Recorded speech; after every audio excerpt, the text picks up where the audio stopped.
I'll be walking through my design of the pressure gauge puzzle in Episode 3 of Wanderword's interactive horror story, 63rd and Wallace. Spoiler alerts ahead if you plan to play this section. For context, here's where the player is at in the story.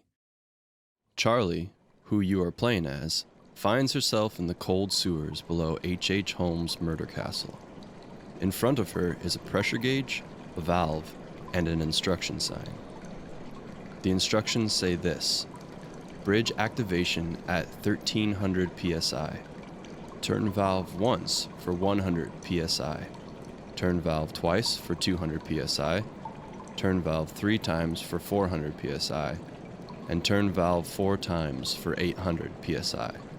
Special failsafe: the pneumatic safety vent will depressurize after 3 rounds of turns unless desired pressure of 1300 psi has been obtained.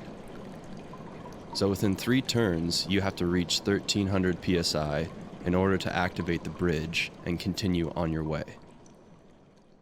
Working within Wanderword's scripting language and Uscript's logic system, I created the turn valve action.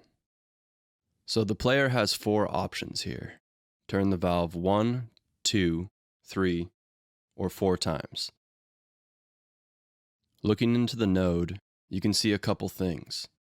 In blue is the sound effects trigger. The file name is shown, and then its play volume from 0 to 1.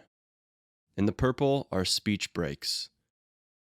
Because this story is synthetically read, manual breaks are sometimes needed to be placed for more natural speech flow. And in the red are logic and variable code. Each node is read by the computer from top down, so the sound effects plays first, then break, and so on.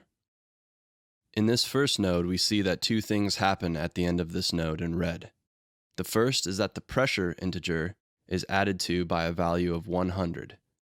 This reflects the 1 turn that the player caused. The second is the turns integer is added to by 1.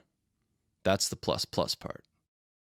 We have added 100 pressure and 1 turn during this action.